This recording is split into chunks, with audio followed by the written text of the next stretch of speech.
Según las recomendaciones de las instituciones de salud, cuando a una persona se le brindan los primeros auxilios, es necesario reconocer primeramente sus signos vitales, los cuales son la respiración, la conciencia y el pulso. ¿Alguna vez te has preguntado cómo se reconocen los signos vitales de un verdadero creyente? El apóstol Pablo, en la carta a los Efesios 2, 1 al 3, declara que nosotros estábamos muertos en nuestros delitos y pecados. Sin embargo, ahora gozamos de vida espiritual a través de Jesucristo. Pero ¿cómo pueden reconocer los demás que verdaderamente tenemos signos de vida espiritual? El apóstol nos va a mencionar tres elementos que indican que tenemos vida nueva a través de Jesucristo. Por lo cual veremos tres razones por las que debemos reflejar nuestra nueva vida en Cristo. Tres razones por las cuales debemos reflejar nuestra nueva vida en Cristo. La primera es que ya no somos gobernados por la muerte. Ya no somos gobernados por la muerte. En Efesios 2:1 dice el apóstol, y Él os dio vida a vosotros cuando estabais muertos en vuestros delitos y pecados. Aunque la frase, y Él os dio vida a vosotros, no aparece en los manuscritos originales. Sin embargo, no significa que sea una mala traducción o que sea una declaración errónea. Pues, de hecho, en el versículo 5, el apóstol Pablo afirma que aún estando muertos en delitos y pecados, nos dio vida juntamente con Cristo. Entonces, desde luego, la manera en la que Dios nos da vida espiritual es a través de nuestra unión con Jesucristo.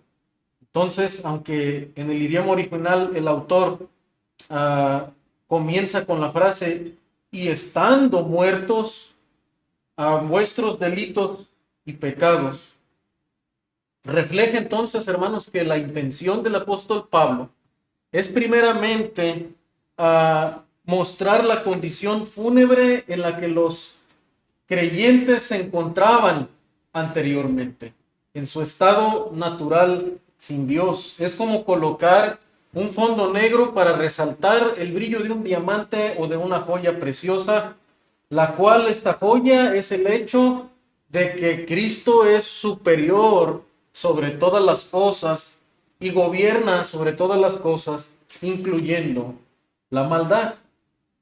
Ahora bien, ¿en qué sentido nos dice el apóstol que nos encontrábamos muertos en delitos y pecados? El autor, desde luego, está usando un lenguaje metafórico que ilustra una realidad espiritual del hombre sin Dios, con un hecho bastante conocido por nosotros, lo cual es la muerte física.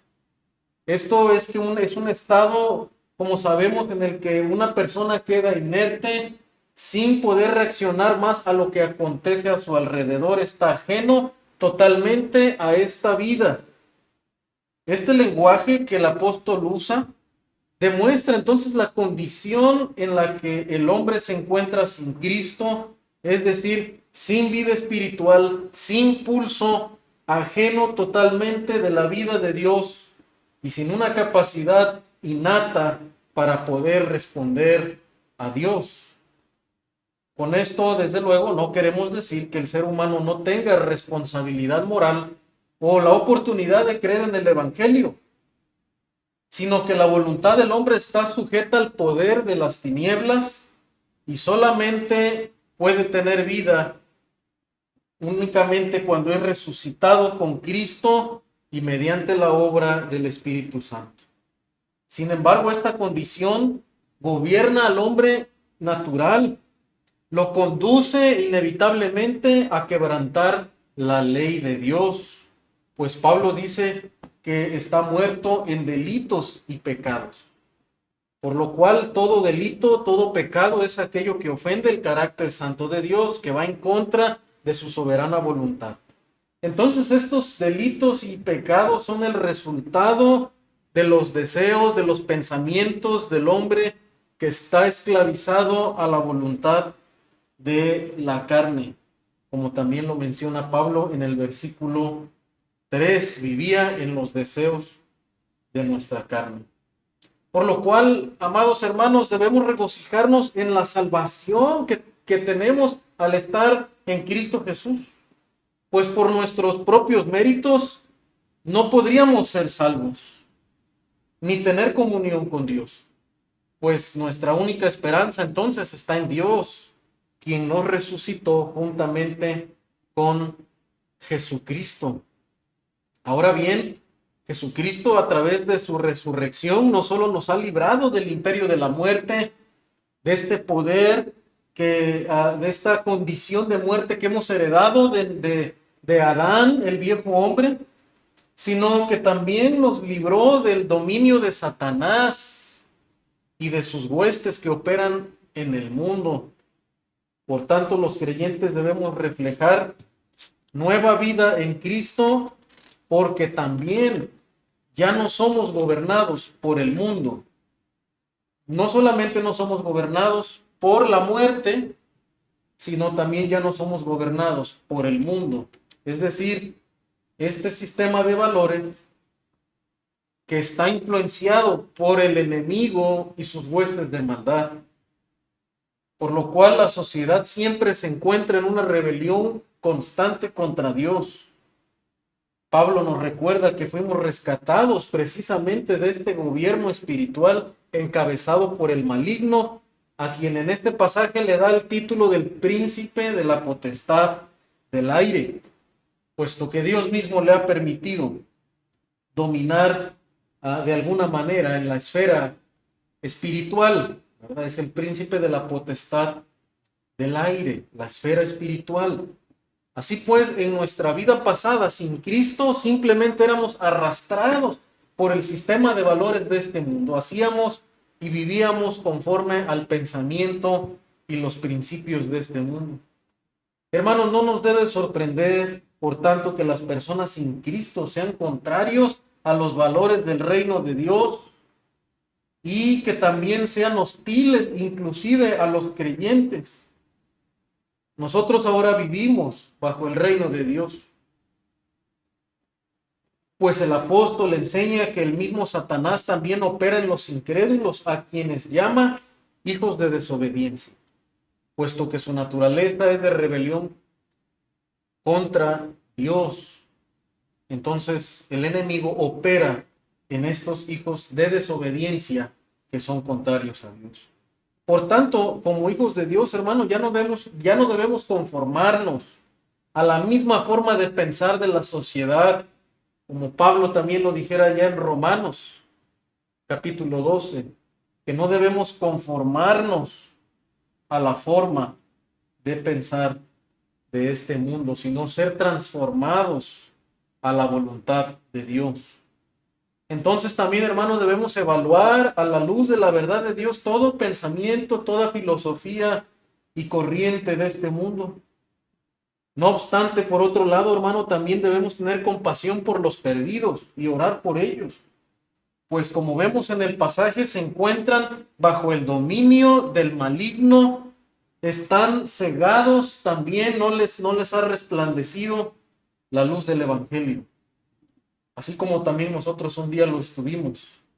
Debemos, por tanto, predicarles el evangelio de Cristo, pues únicamente el evangelio y la obra del Espíritu Santo les puede liberar y alumbrar su entendimiento y poder así pasar de un estado de muerte a un estado de vida. Entonces, hermano, así pues observamos que las señales de vida de un verdadero creyente es que ya no está en una condición de muerte,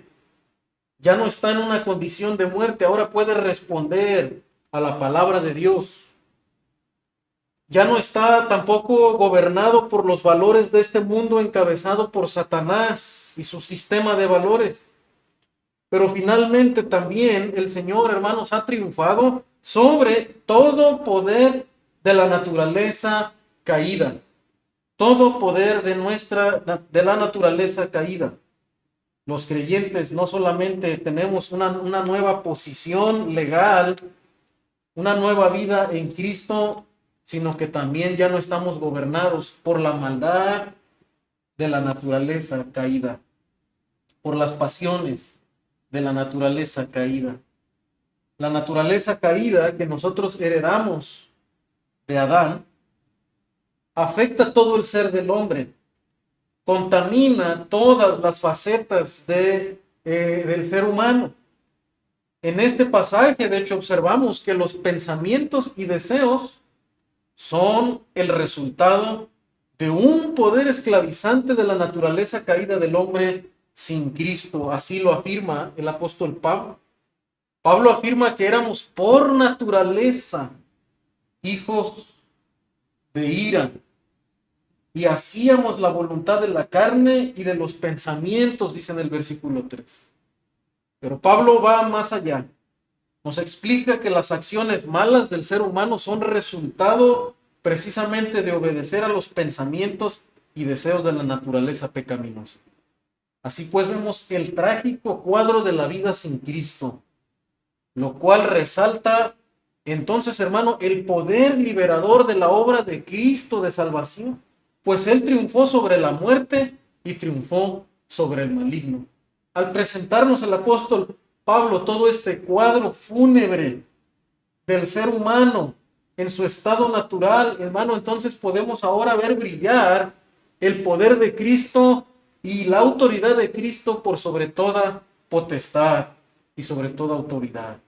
Hermano, ¿cómo entonces no admirar y adorar a nuestro triunfante Señor Jesucristo? Hermano, mantente unido a Él, como también Jesucristo nos exhortó que estuviéramos unidos a Él como la vid, como las ramas están unidas a la vid, puesto que en Él está la vida y el poder para hacer su voluntad.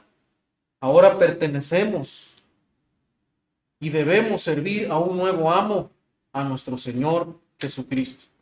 Como Jim Berg lo ilustrara, diciendo que es parecido como cuando pagamos la renta a un rentero. Este tiene derecho de cobrarnos la renta cada mes.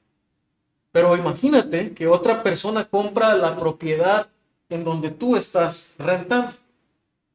Y ahora el antiguo dueño, el antiguo rentero viene a cobrarte la renta. Y yo te pregunto, ¿tú le pagarías la renta a esta persona, al antiguo dueño? Bueno, si tú quieres, se la puedes pagar.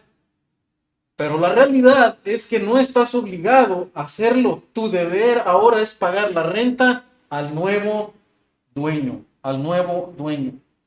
Hermanos, de la misma manera que hemos visto en estos versículos, ya nuestra vida no está sujeta al reino del pecado, al reino de Satanás. Ahora tenemos una nueva vida que está impartida por Cristo y Él es nuestro nuevo amo al cual debemos de adorar.